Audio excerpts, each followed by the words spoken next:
Hello everyone, welcome back to crack competition. जैसा कि आप सबको पता ही है कि हमारी जीडी की परीक्षा आने वाली है, साथ में हमारी सीटेट और केवीएस की भी आने वाली है। तो ये क्लास हर उस पेपर के लिए बेनिफिशियल होने वाली है जिसमें हिंदी आती है। कल हमने संधि पढ़ा था। अगर आपने अभी तक स्वर संधि हमने डिटेल में पढ़ा था, अगर आपने वो वीडियो नहीं देखी है तो आप प्लेलिस्ट से जाके सामान्य हिंदी में जाके आप देख सकते हैं। आज हम शुरू करने वाले हैं व्यंजन संधि। तो सबसे पहले हमें ये देखना होगा कि व्यंजन क्या होते हैं।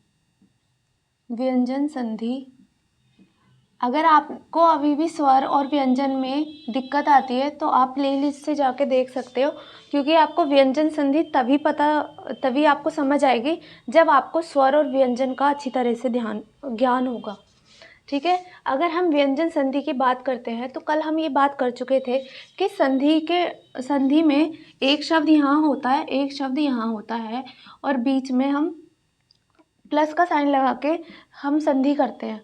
तो प्लस के साइन यानी पहले वाले शब्द का आखिरी वर्ण और दूसरे वाले शब्द का पहला वर्ण जो होता है, हम इसको ध्यान में रख के संधि करते हैं। ठीक है। तो जैसे कि नाम से ही प्रतीत हो रहा है, ये व्यंजन संधि है, यानी कि इसमें किसका प्रयोग हो रहा होगा? इसमें व्यंजन का प्रयोग हो रहा होगा। व्यंजन संधि कैसे कहते किसे हैं?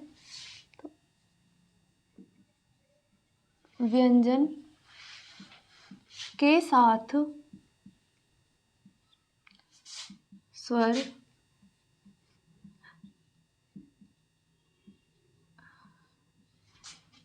या व्यंजन मिलकर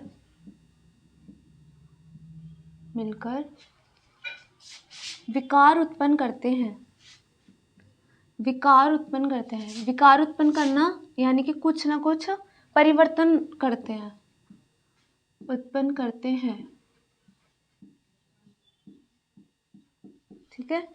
यानी पहले वाले शब्द में तो व्यंजन जरूर होगा, है ना, और दूसरे वाले शब्द में या तो स्वर हो सकता है या तो व्यंजन हो सकता है। यहाँ पे कोई भी हो सकता है। ठीक है।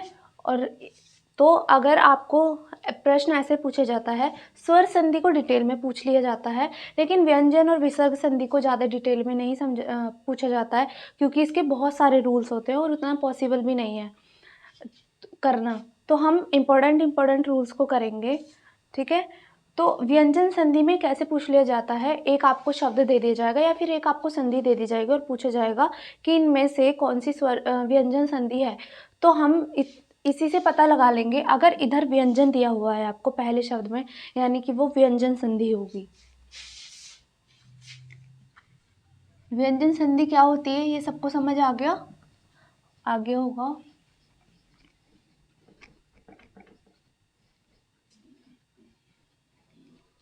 अब हम देख लेते हैं, कुछ चीज़ों को हमको याद रखना पड़ेगा, हमें वो देखनी है। ठीक है। तो सबसे पहले हम अपना पहला रूल देखते हैं। तो पहला क्या होता है?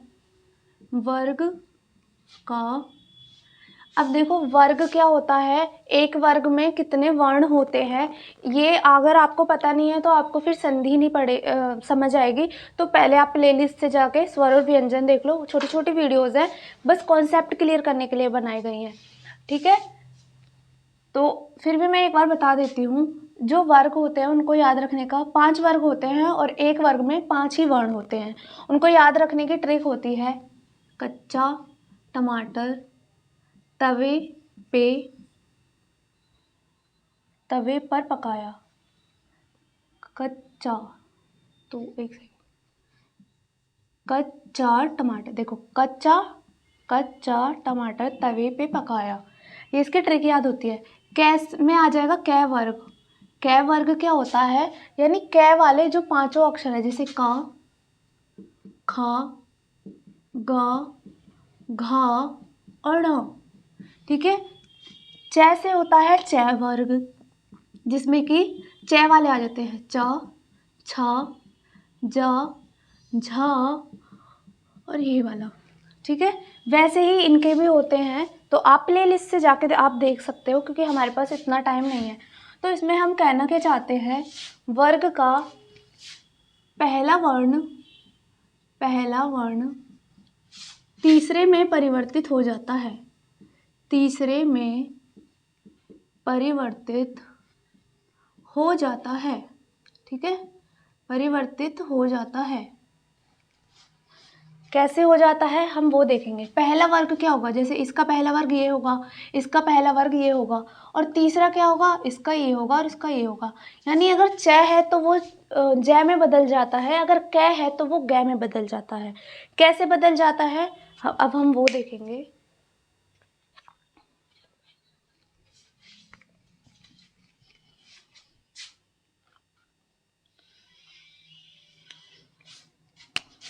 जैसे कि पहला होता है दिक जमा अंबर। तो देखो यहाँ पे क्या है क, तो पहला वर्ग है, ये अपने वर्ग का पहला वर्ण है, तो ये किस में बदल जाएगा, गा में। तो दिक प्लस अंबर क्या हो जाएगा, दिगंबर, दिगंबर, ठीक है। दिक जमा अंबर क्या हो जाएगा, दिगंबर। एक सेकेंड, ये आधा माँ आएगा, ठीक है। वैसे ही वाक जमा ईश। तो देखो यहाँ पे तो बड़ी ई यानी कि स्वर आया है, तो यहाँ पे तो स्वर और व्यंजन कुछ भी आ सकता है। इधर देखो व्यंजन आया है क, तो का किस में चेंज हो जाता है, गाँव में। वाक जमा ईश क्या हो जाएगा, वागीश, वाक जमा ईश हो जाएगा वागीश। आई होप आपको इसमें कोई दिक्कत नहीं होगी, सिंपल है। पहला वर्ग जो है, वर्ग का पहला वर्ण जो है तीसरे में परिवर्तन हो जाता है इसका, ठीक है। ये एग्जाम्पल देख लिए। अब हम कुछ और एग्जाम्पल देखेंगे।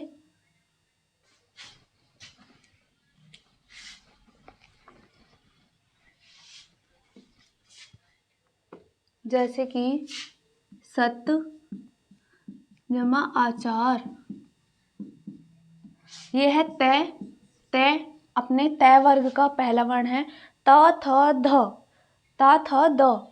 तो तय किस में परिवर्तन हो जाएगा, तीसरे वर्ग यानी कि दा में।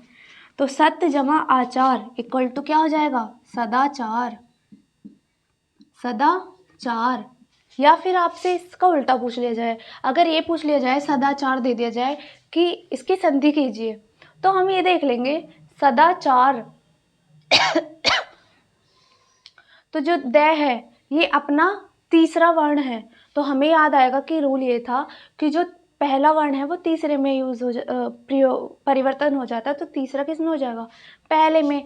ये वही वाली बात हो गई, कान ऐसे पकड़ो या कान वैसे पकड़ो, पकड़ने का नहीं है, ठीक है। जैसे 2 × 5 लिखूँ या फिर 5 × 2 लिखूँ, हर केस में आंसर क्या आएगा, 10 आएगा।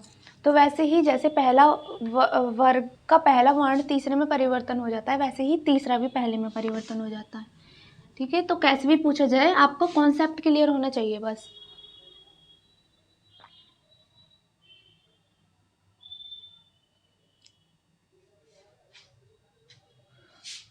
तो ये बात सबको समझ आ गई होगी, ठीक है। और बाकी कुछ एग्जांपल्स आप खुद देख लोगे, क्योंकि इतना टाइम है नहीं कि हम पूरी डिटेल में क्लास करें। और आप ना तो कमेंट करते हो ना लाइक करते हो, पता नहीं क्या देख लेते हो बस। कमेंट और लाइक से कोई पैसे नहीं मिलने वाले हमें, और आपका कुछ जाने नहीं वाला है। बस ये होता है कि हमें मोटिवेशन मिलती है कि हाँ, जो हम पढ़ा रहे हैं आपको, जो हम कार्य कर रहे हैं वो आपको समझ आ रहा है, तो बस इससे यही होता है, ठीक है। अब हम दूसरा रूल देख, वी प्लस सम इक्वल टू विषम, ठीक है। तो देखो यहाँ पे है ई,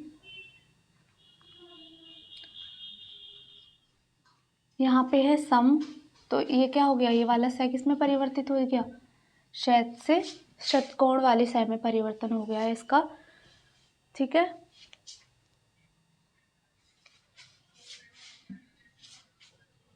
अब हम तीसरा रूल देखेंगे।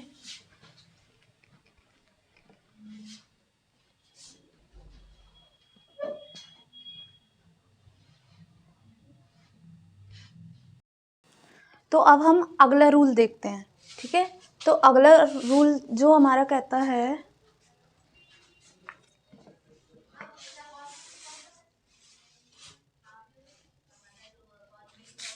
वो है अगर इधर च या फिर जा हो और इधर ना हो। इधर और इधर का मतलब क्या है, पहले शब्द के आखिरी में और दूसरे शब्द के शुरुआत में अगर ना हो तो ना किस में परिवर्तित हो जाता है, ना परिवर्तित हो जाता है ज्ञा में। किस में परिवर्तित हो जाता है, ज्ञा में परिवर्तित हो जाता है। कुछ उदाहरण देख लेते हैं, जैसे कि यज प्लस ना, ठीक है। खुद से करने की कोशिश कीजिए, क्या होगा, यहाँ पे जा है और यहाँ पे ना है, तो ना का परिवर्तन किस में हो जाएगा, याच प्लस ना इक्वल टू क्या हो जाएगा, ना। देखो ना का परिवर्तन ज्ञा में हो जाएगा, तो ये क्या हो जाएगा, यज्ञ, ठीक है, इंपॉर्टेंट हो जाता है, आया हुआ है। याच और ना, पर ना का परिवर्तन तो किस में हो जाएगा, ज्ञा में हो जाएगा, तो इसका क्या हो जाएगा, याग जा, ऐसे करके हो जाएगा, ठीक है, इजी है। बाकी के जो रूल्स है ना, ये कुछ इंपॉर्टेंट रूल्स कर रहे हैं हम, वैसे इतना डीप भी नहीं आने वाला है जीडी में, बट फिर भी हम क्वेश्चंस के थ्रू बाकी रूल्स को, बाकी चीज़ों को समझेंगे। क्वेश्चन हमको ज़्यादा से ज़्यादा प्रैक्टिस करने पड़ेंगे, क्योंकि हमको सेम ही क्वेश्चन मिल जाते हैं हर पेपर में, क्वेश्चन वो सेम ही रिपीट कर देते हैं। अगला हम रूल पढ़ने वाले हैं, अगला रूल है रूल नंबर 4 या 5 होगा ये। अगला रूल क्या कहता है, शा के बाद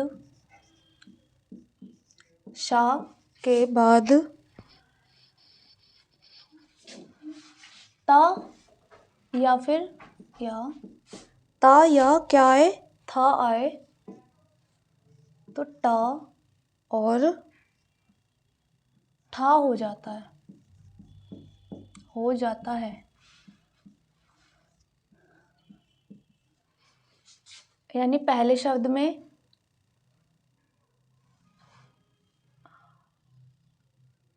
शब्द में शा हो और उसके बाद ये आए, तो इनका ता का ठट्टा हो जाता है और था का ठा हो जाता है। कैसे हो जाता है, हम क्वेश्चन के थ्रू देखेंगे, जैसे कि तुष प्लस तो इक्वल टू, और दूसरा होता है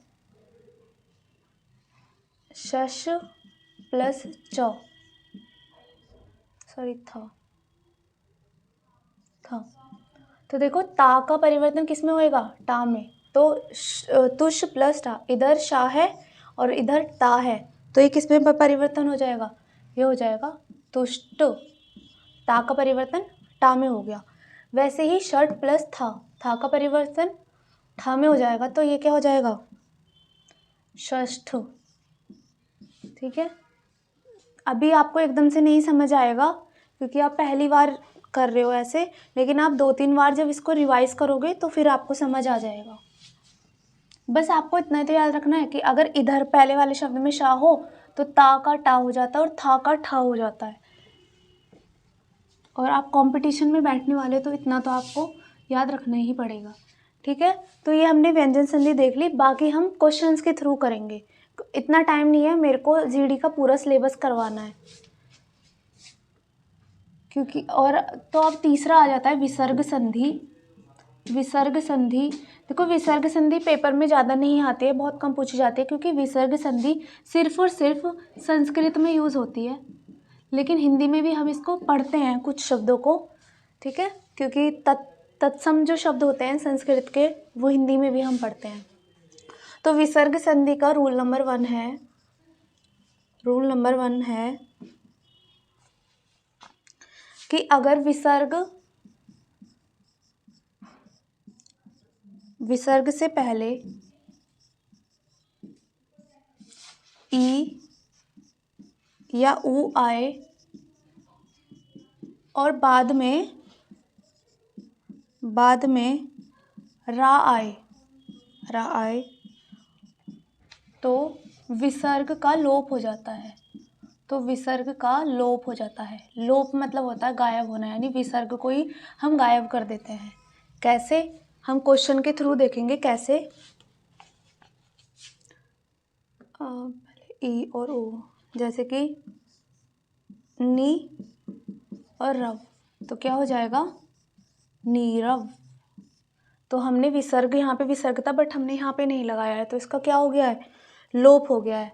अगर मैं बोलूँ नी रोग, तो क्या हो जाता है, नी रोग हो जाता है। ठीक है, विसर्ग से पहले ई या ओ आए और बाद में अगर रा आ रहा हो, ये चीज़ आपको याद रखनी है। तो विसर्ग हट जाएगा, विसर्ग का लोप हो जाएगा। और ये चीज़ आपको याद हो तभी होगी जब आप ज़्यादा से ज़्यादा क्वेश्चंस को लगाओगे। अब दूसरा रूल हम देख लेते हैं, रूल नंबर 2, जो कि होता है कि पहले इधर श या फिर सा हो, उसका वो किस में बदल जाते हैं, आधा श और आधा श। ठीक है, जब हलंत ऐसे लग जाता है ना नीचे, इसका मतलब होता है ये आधा है, इसमें स्वर नहीं है। कैसे, अब ये देख लेते हैं, जैसे कि नी शंक, और दूसरा देखते हैं दुशासन। तो देखो यहाँ पे जो है हलंत से पहले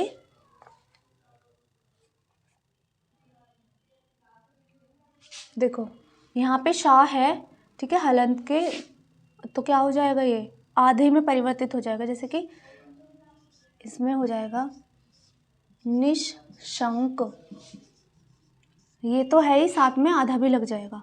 इसका क्या हो जाएगा, दुशासन। ठीक है, ये वाला काफ़ी बार पेपर में पूछा जा चुका है।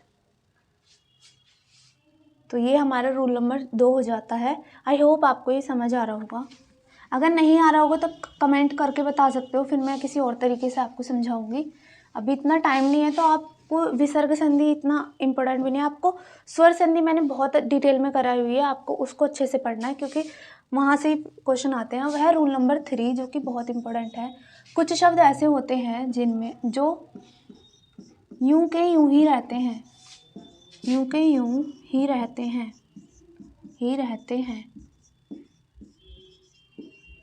जैसे कि इनका क्या होता है, अगर का खा या पा और फा, अगर ये किसी भी शब्द के विसर्ग के बाद लग रहे हैं, अगर विसर्ग के बाद ये वाले शब्द आ जाते हैं, ये चारों, तो जो हमारा पहले शब्द होता है ना, वो संधि के बाद भी वैसा का वैसा ही रहता है। कैसे, जैसे कि हम लिखते हैं प्रातः काल, तो प्रातः काल की संधि भी क्या होती है, यही होती है, प्रातः काल। और शब्द क्या हो जाते हैं, पैपान, अंतःकरण,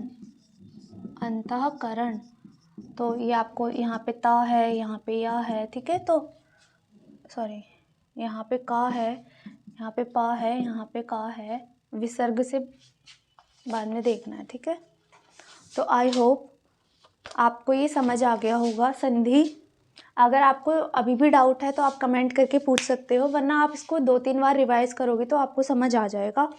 बाकी अब जो मेन काम है हमारा, जहाँ से हमें, ये तो सिर्फ हमने एक आइडिया लिया है कि अच्छा ये होता है।